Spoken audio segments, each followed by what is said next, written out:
Hello everyone, welcome back. So tonight, I'm really excited about this. I'm in London to do a Jack the Ripper tour. Now you may or may not know about Jack the Ripper. Cast your minds back to 1888 when the East End of London was a completely different place. In fact, it was a very poor area. But I don't know too much about Jack the Ripper, but I know someone that does.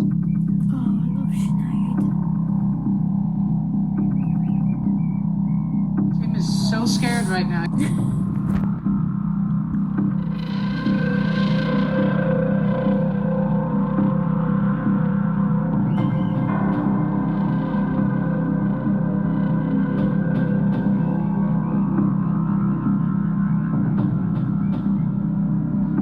said it was the most terrifying place he ever stayed in his life. He had to get out of there. It's the ferocious, barbaric nature, the ripping of the torso and the removing of organs of the Jack the Ripper case that gripped the world.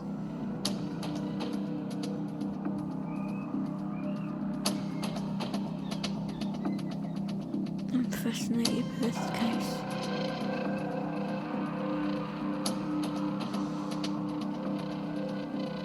Joining me tonight and taking me on this exclusive tour as we walk the footsteps of Jack the Ripper. Please welcome Sinead from Free Tours by Foot London. And here she is, she floats in.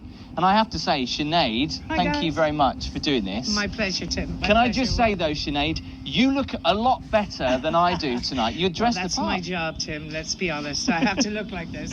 So Sinead, Jack the Ripper, he wasn't necessarily called Jack. We don't know who he was. And I guess we'll find out as we do the tour. You have maybe an idea of who he was. Oh, I have a theory.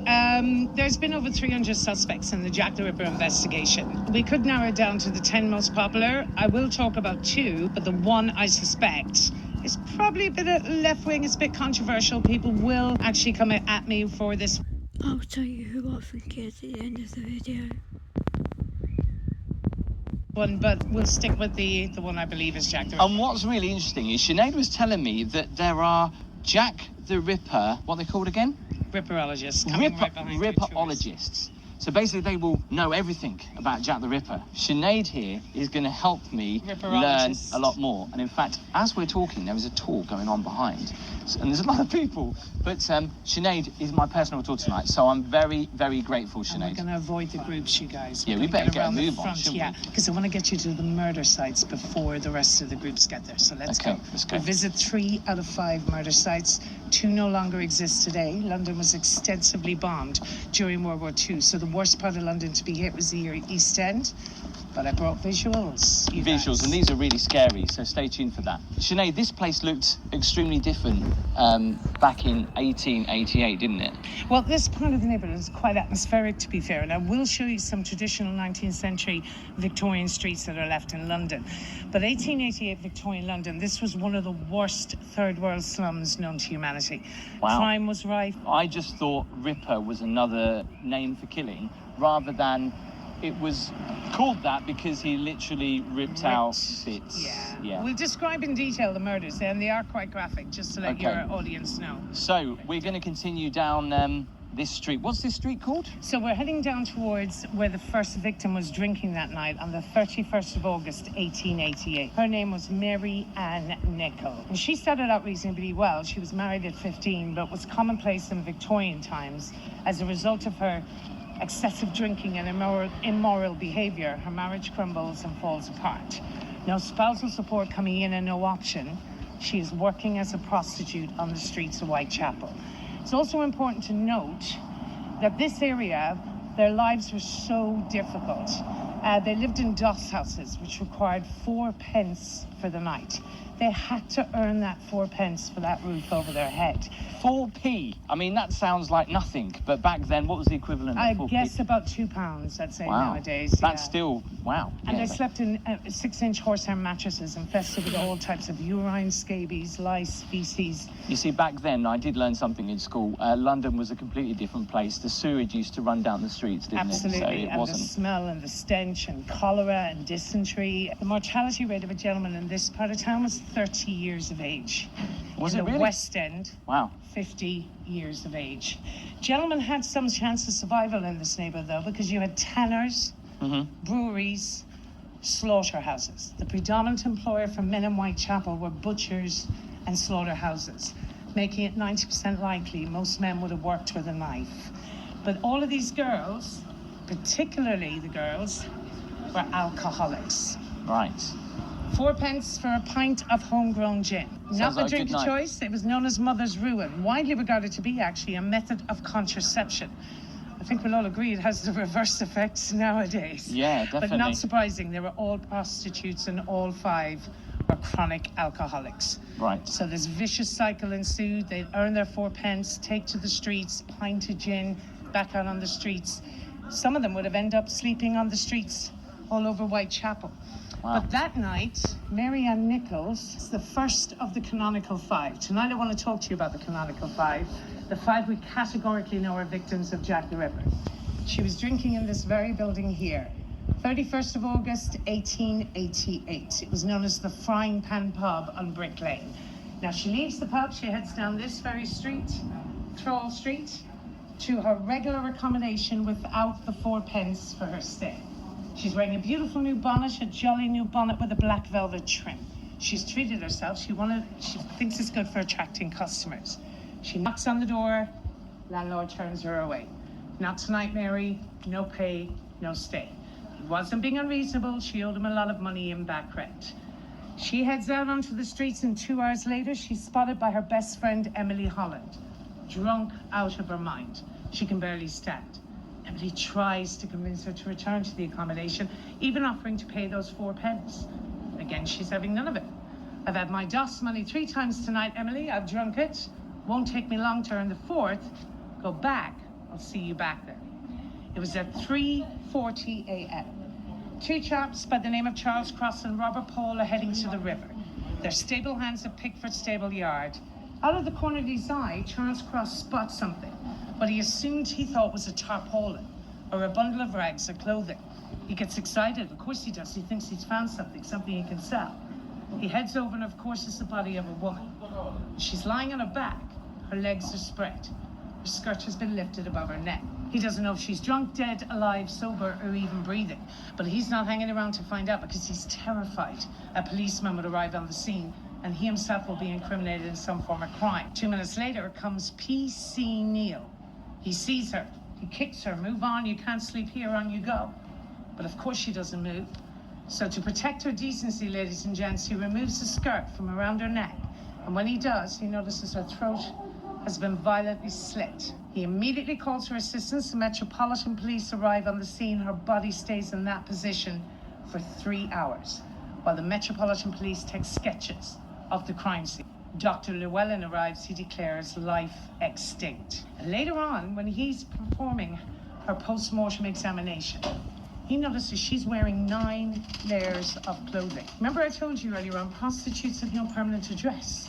So everything they own, they carried on their person. She's wearing her entire wardrobe, Tim.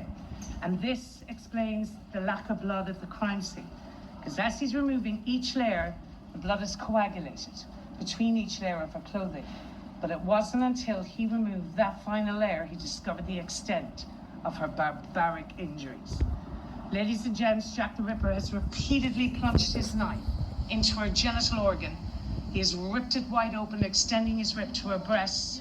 He has pulled back her skin, and in some sort of misogynistic psychotic frenzy, Tim is so scared right now, you guys. I'm looking at his face. So scared. I mean, I'm like, Face is horrified. I don't like horror movies as it is, and the way. Now, what's really interesting, Sinead, is you said that some of the tours that you do, people actually I've had faint. fainters. Yeah.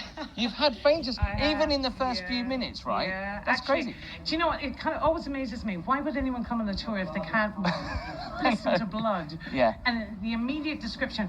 Interestingly enough, ladies, I've had 13 fainters on this tour, and 11 out of 13 were adult men. Wimps. Absolute adult men, and it always fascinates me. So 13 and counting. Halloween Wow. is coming up, so I'm hoping to go for another 20 in the next 6 months. Another We'll 20. see. The very first murder of Jack the Ripper took place on the 31st of August, 1888, and I'm getting a picture prepared, ladies and gents. This is the mortuary photograph of Mary Ann Nichols in her coffin. Note the swollen face of death and the laceration of the neck. The very first murder of Jack the Ripper took place on the 31st of August, 1888. And I can assure you, he's only getting warmed up. Exactly 7 days later, to the day, Jack the Ripper strikes again. This time, he murders Annie Chapman at 29 Hanbury Street. And that is the next stop of mine and Tim's tour tonight. But in order to get there, Tim, we have to pass 60 delicious Indian restaurants along the way.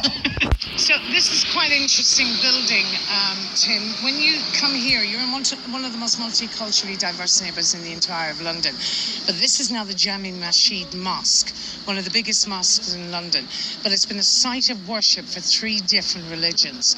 Wow. The Calvinists and the French Huguenots in the 1700s came here in their thousands, fleeing persecution in Catholic France. And then in the 1800s, it was a massive Jewish synagogue because there were 50,000 Jewish people lived here during the time of Jack the Ripper in 1888. So amazing to think 3 different religions have worshipped in this building. Now one of the biggest mosques in London. Listed buildings. So it's protected buildings. So the frontage has never changed. It's always looked like that. It's always looked like that. There's even like an astrological clock up on top which has some Hebrew on it. Wow. Some Jewish inscriptions. So it dates all the way back to the early 1700s. So it's a pretty impressive building. Okay, so we've come up to the second murder site. That's right it. now. I'm kind of scared. So, and this is actually the place where it actually happened. Yeah. So technically, the murder actually took place at the back of the courtyard of this building. Right. So this is 29 Hanbury Street. And just to show you a visual, you guys. Bring it in. 1888, this was 29 Hanbury Street. This was next door, was 27. And that's where we're standing right now. That's where we're standing at 29, right outside the entrance. That's crazy. Annie Chapman was spotted outside the front of 29 Hanbury Street, speaking to a gentleman who's described as 5'7", 5'8", pale complexion, mustache. Late 20s, early 30s. He was wearing a deerstalker hat like Sherlock Holmes. Yeah. And a long, dusty overcoat. He's overheard saying to her, "Will you?" To which she replied, "I will."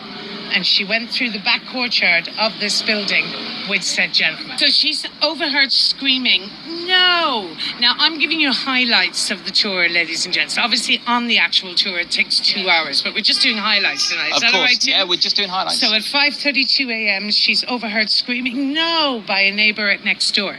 5:40 a.m., a man called John Davis comes downstairs into the courtyard and discovers the body of Annie Chapman. You're not going to like this one, Tim. No. She's slumped Cover my against ears. the fence. Right, okay. You would actually be one of my fainters. I'm sure you would No, be. I won't. I think you would have been. I would not be a fainter.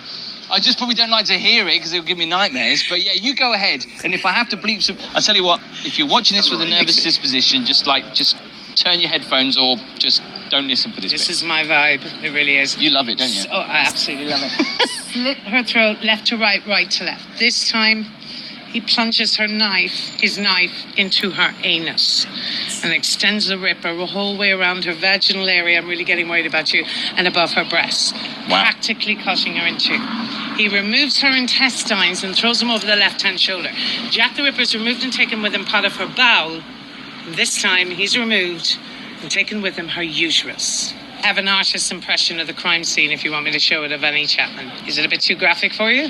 I don't know. Let's have a look. And if it's too graphic, I might blur some bits out. All right. Artist impression of the crime scene of Annie Chapman. Isn't that a picture of the woman who plays Annie Chapman in From Hell? Yeah, I love that film. It's my favourite. Johnny Depp, I love you.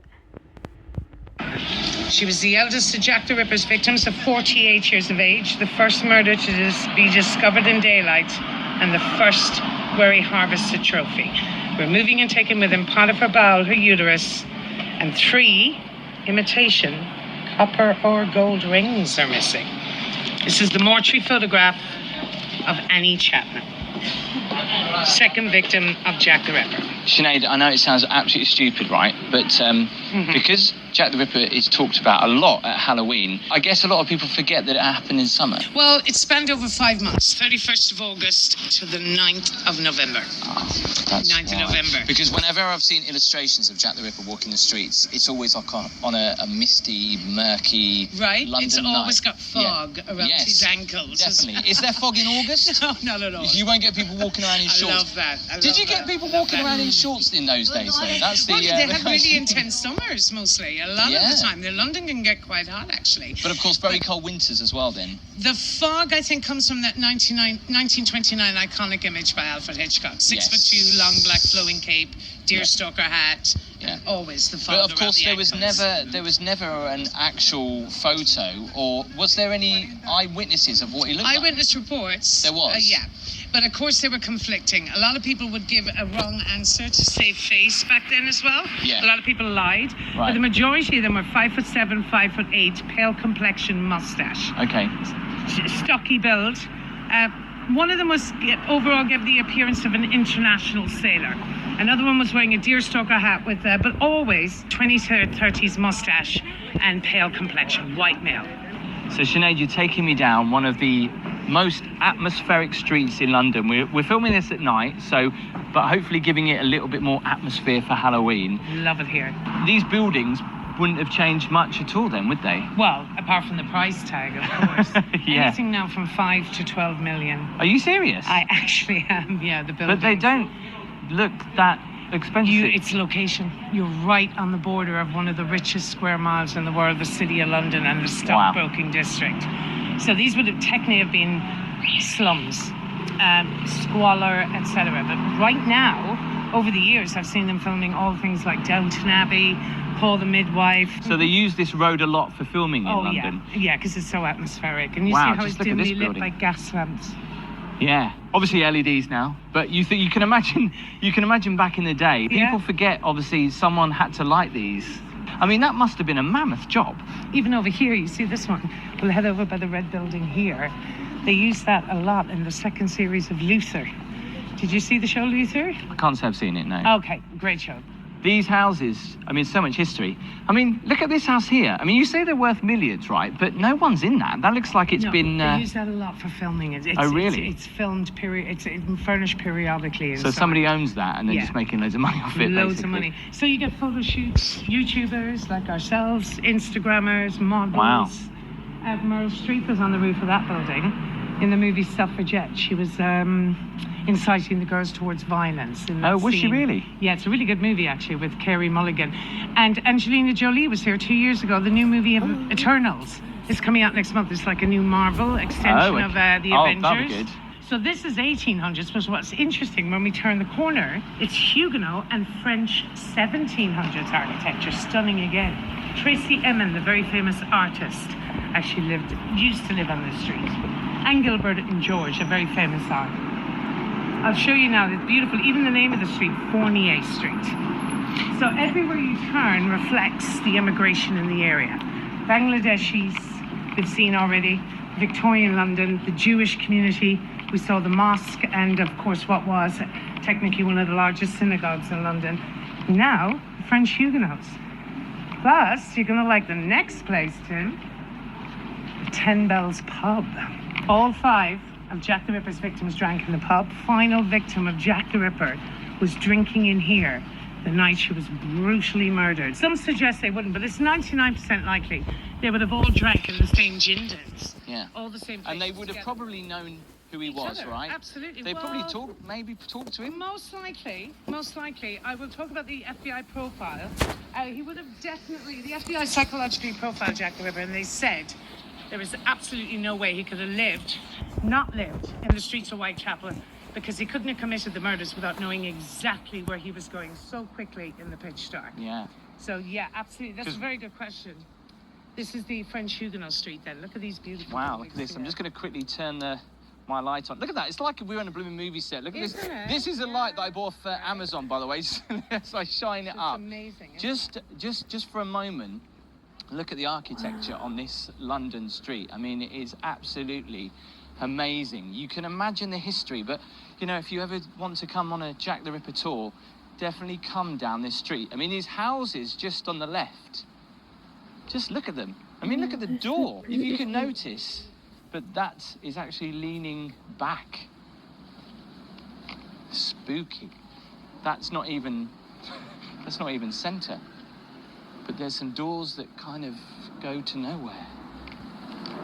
Sinead just pointed this out. We don't know why this is, but you've got this address here that is number 11, and next door to number 11 is 11 and a half.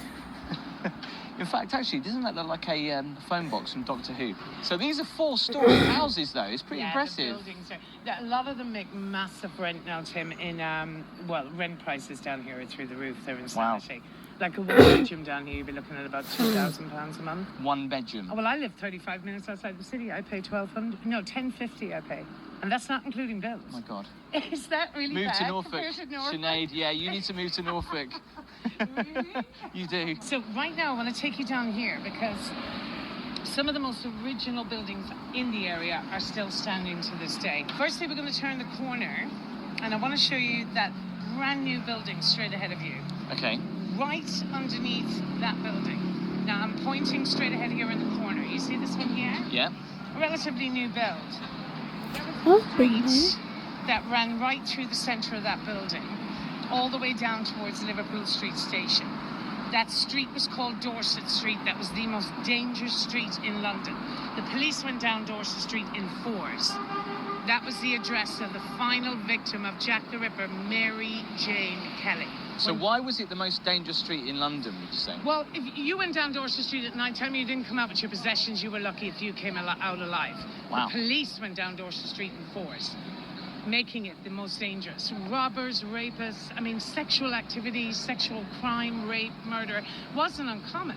But again, like I said earlier, it was the ferocious, barbaric nature of the ripping of the torso and the removing of organs of the Jack the Ripper case that gripped the world. This case was also the first tabloid sensation in history. 1 million newspapers a day were being printed about Jack the Ripper. It's amazing, isn't it? Even to this day, it still fascinates me, the thousands of people that come on Jack the Ripper tours. You'll see it yourself in a minute, Tim. You'll see them turn the corner. We're going to see hundreds of people on Jack the Ripper tours, maybe in the reverse. But what I want to show you that's more important is when Jack the Ripper walked out of that crime scene that morning, after mutilating her beyond all recognition. That crime scene is the first forensic crime scene photograph in history, by the way. He would have seen the exact same 3 buildings we're standing under right now. Wow, that's kind of chilling. Isn't that crazy? So, that always gets me when I come So the 3 here. buildings were this one. Christchurch, Spitalfields, Nicholas Hawkmoor Church has been a church on that church has been there since the 1700s. Wow. Spitalfields Market right behind you. Been a market on that site since the 1600s, but that particular building was opened in 1887 by Queen Victoria. And finally, and the most integral part, the 10 Bells pub. So that pub has been there for that amount of time? Absolutely. All 5 of Jack the Ripper's victims drank in that pub. Wow. Mary Jane Kelly, the final victim of Jack the Ripper, was drinking in the 10 Bells pub the night she was brutally murdered right underneath this building here. Interestingly, they recreated it for the From Hell movie with Johnny Depp. It's the London Dungeons exhibit for Jack the Ripper. It has the exact same interior as it did in 1888. It's been renovated, but they've kept it pretty much the same, down to the mosaic on the wall as original. Apparently, exceptionally haunted. I've had a colleague of mine, it's not a man I would expect to, be any bit convinced by the spirit world. He rented a room up there and he got out of there after 3 weeks. It's quite a scientific, a bit almost to the point of doesn't believe anything. Everything is science, science, science. He said it was the most terrifying place he ever stayed in his life. He had to get out of there. But an amazing place to visit, an integral part of the Jack the Ripper investigation. And what's truly amazing is you can actually see the old signage still there. Honestly, if you come to London, you need to come into this pub. It's absolutely amazing. And right now, it's a Thursday night, but there is a absolutely massive queue of people trying to get in there. I've just managed to get in there without waiting. I feel bad. And there you go, we can see a Jack the Ripper tour going on right there. In fact, there's 2 of them. There's one just over there, and there's one here as well.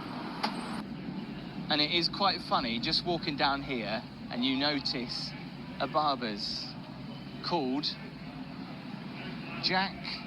Can you see that? Jack the Clipper. And it says there, look, London born and bled. They pay homage to Jack the Ripper. Look, they've got a little photo over there. 31st of August 1888 and the 8th of September 1888. All is quiet for nearly 3 whole weeks. When on the 30th of September, he doesn't strike once in a night, he strikes twice. What is now known as the infamous double event, he starts his murderous rampage with the Swedish prostitute Elizabeth Stride. Now, it's important to note, ladies and gents, Elizabeth Stride's murder site does not exist today. Even if it does exist, we could effectively go there, but it's miles away. So en route on the Jack the Ripper tour, we talk about it here just for convenience, but the next site will be one of the originals. So we're up to the 3rd victim. We've had 2 murders, and now we're up to the 30th of September, where he doesn't strike once in a night, he strikes twice, starting with the Swedish prostitute Elizabeth Stride. Elizabeth Stride fell on hard times when her young husband died suddenly. With no options, she's working the streets of Whitechapel. The key to this story is a Russian Jewish man. His name is Louis Dienschutz. He owns a pub, this building here. To cut it short, he lives above the pub with his wife.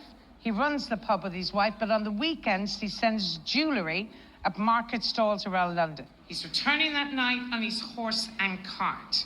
He's heading down what's called Duffield's Yard, down this dark alleyway underneath the wheel. As he heads into the alleyway, the horse just stops, suddenly in its tracks. Louis Dienschutz is puzzled. The horse has made this journey 1,000,000 times before.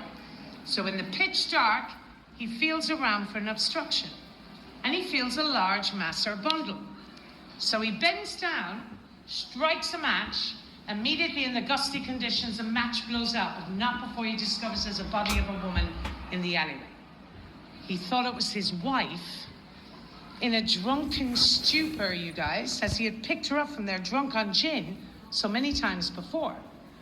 So still thinking he's dealing with his wife, he leaves the alleyway, walks into the pub to retrieve his lantern so he can come back and pick up his drunk wife. He walks into the pub. The first person he sees, of course, is his wife. He returns to the scene of the crime and he discovers the body of Elizabeth Stride.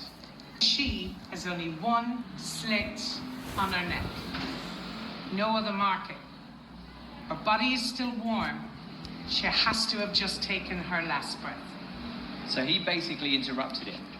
This begs us to believe, very well done, Tim, a lot of people don't realise that if in fact Louis Dienschutz instead had lit that match in front of him, he'd have been looking directly into the eyes of Jack the Ripper. And now we have a very, very serious problem on our hands. You have a frenzied psychopath with a brutal lust for mutilation of corpses and removing of organs that has not been satisfied. Tim, he satisfies that lust 45 minutes later when he brutally mutilates Catherine Eddowes at our next stop, Mitre Square. What's crazy to think, and it gives you goosebumps actually, that this church was here, and this used to be the place where a lot of prostitutes kind of used to circle. And this church would have been standing when Jack the Ripper was walking around London. What an amazing church. And you can see we're in the city of London right now.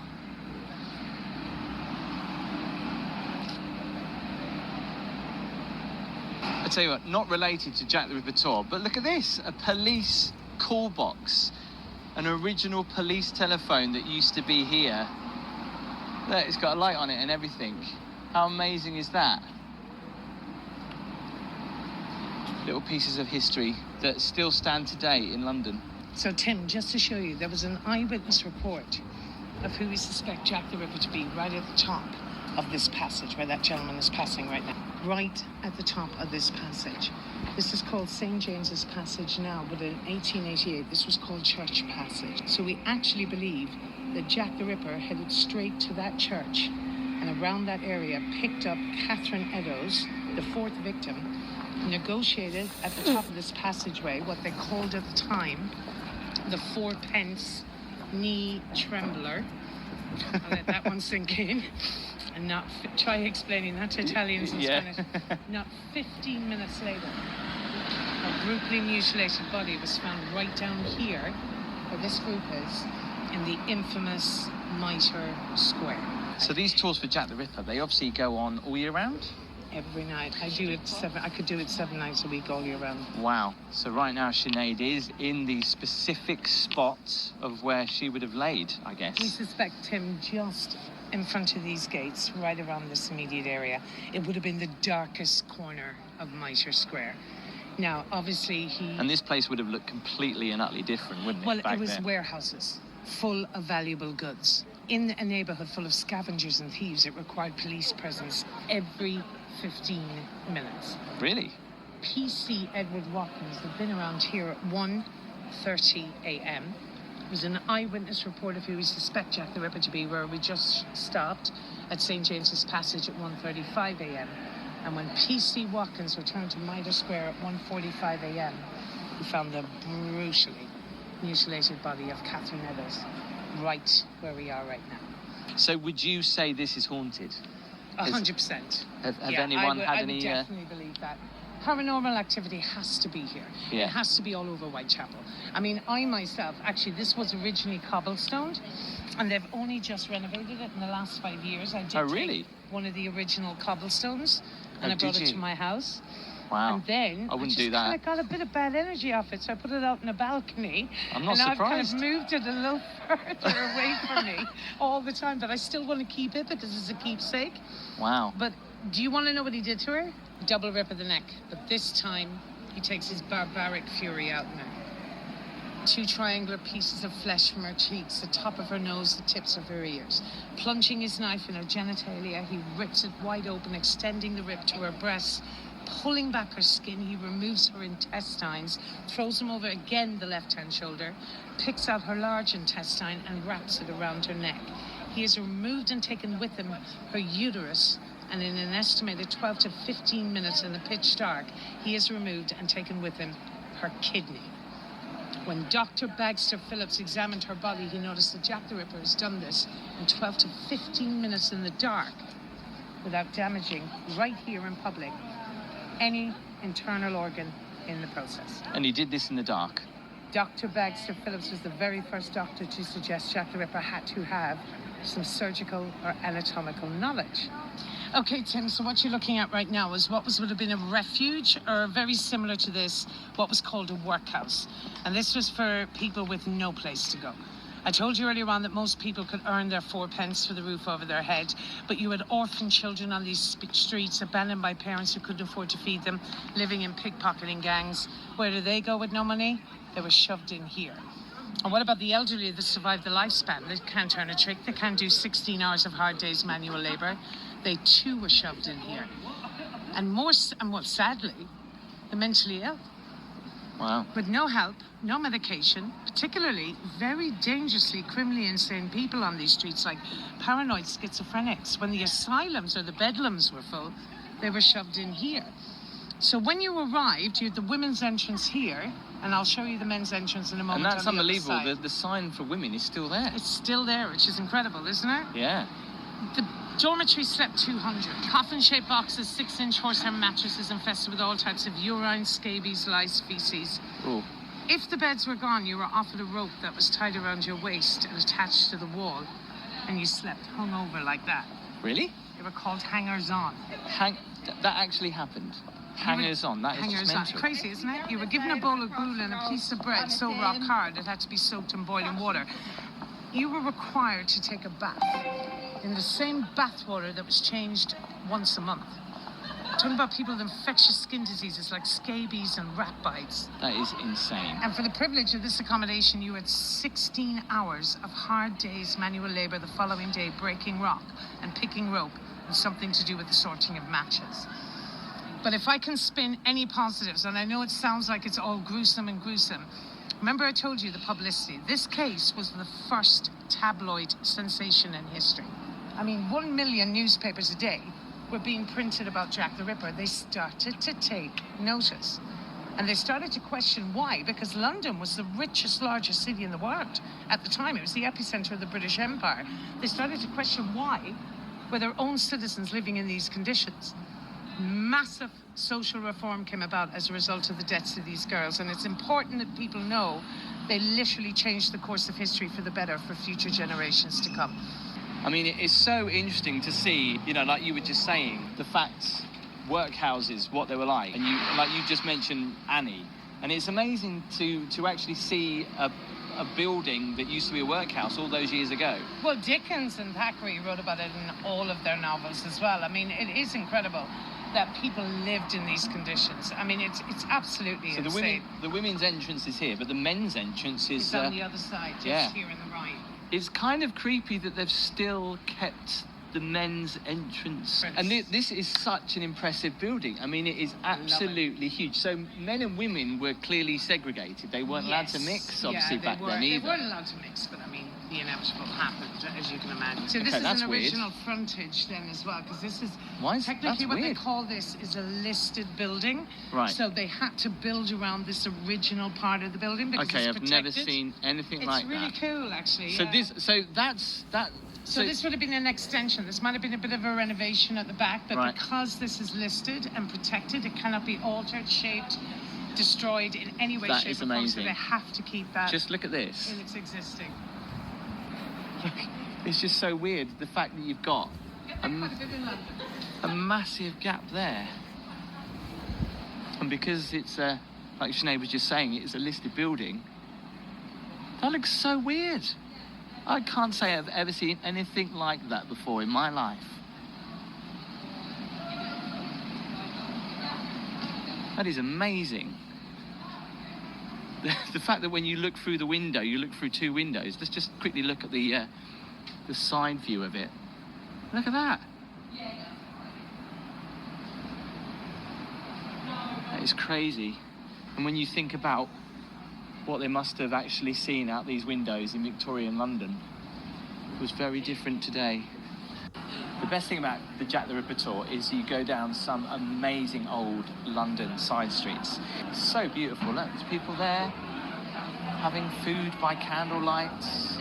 See how different it is now compared to back in the Victorian times in London. But I love the fact that the pubs here are still as busy as ever. So, Tim, a lot of people don't realise this, but the City of London is 2,000 years old. Now, the City of London is only 1.1 square mile, and it's inside Greater London, which consists of 32 boroughs. 31 boroughs and the City of London. The City of London is where the Romans landed 2,000 years ago, in AD 43, and they built a huge Roman wall around that city, evidence of which you'll still see at the Tower of London today. When William the Conqueror came and invaded this country 1,000 years after, he found it much easier to conquer people in mud huts and grass huts than penetrate inside those walls. So he agreed with the people of the City of London to leave them to their own devices, provided they recognised him as king. So it has its own police force, its own Lord Mayor, its own governing body, and its own sets of rules. So technically, it's its own little county in the centre of London. It's interesting you say that, because whenever I've come to London, I've always seen that. And like you say, I've seen the police force, the Metropolitan Police in the City of London. And it's all very confusing. So is there a boundary then? We're coming... Amazing that you said that. For somebody that doesn't know the place, it's like you can predict it. I It's pay crazy. attention. But even have a look here. So the financial district, we're heading into one of the most beautiful parts of the most ancient historic park. Doesn't look it, but you have the scalpel, the gherkin, and if we move a little further on, you'll just see the cheese grater on the right-hand side. But getting back to the border, see these poles? Yeah. These red, white and black poles? Yeah. So you are in the Metropolitan District. I am in the City of London. Wow. City of London Police, Metropolitan Police. Two separate. And that police is forces. still to this day. Is that right? Still to this day. This is one of the borders of the City of London. So we've now just entered the 2,000-year-old city. This part is 1,000 years old. Amazing. The significance to Jack the Ripper is 4 of Jack the Ripper's murders were in the Metropolitan District. Very shortly, he's going to be murdering in the City of London.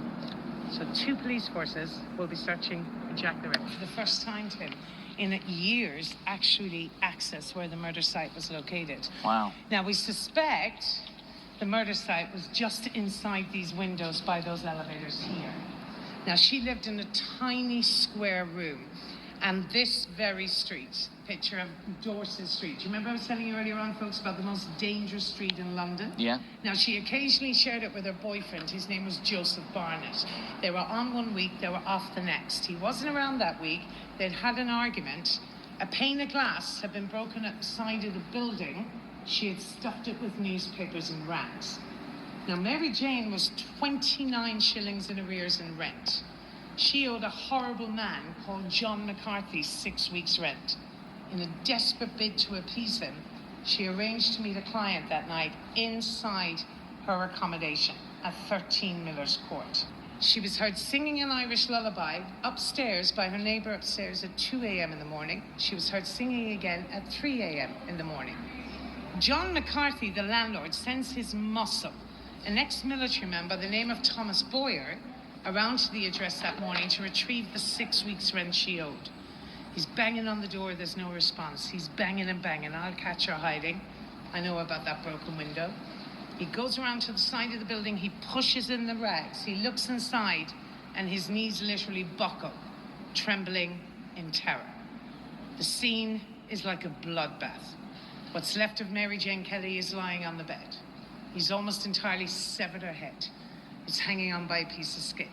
He has removed both of her breasts. One is on the side table. One is found under what's left of her thigh. And he has removed a massive chunk of flesh from her thigh and placed it on the inside windowsill.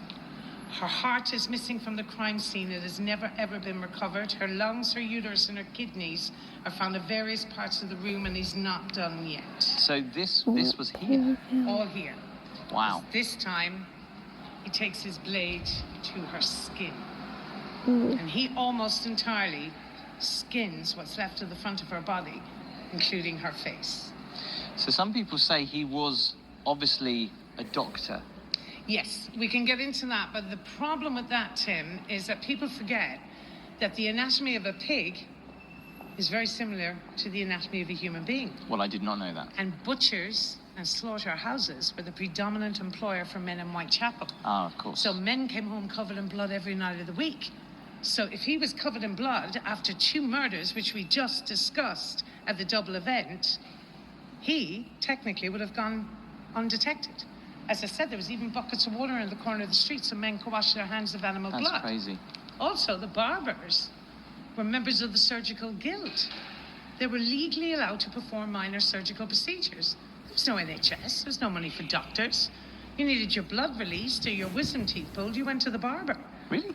That's why the barber pole is red and white. What? To represent the white blood-stained rags they'd hang out to dry after surgical procedures. This is blowing my mind, right? I've seen the barber signs with the red and white, and Yeah, I've right. often wondered what it means. You know, people call it a lollipop. That's where it comes from?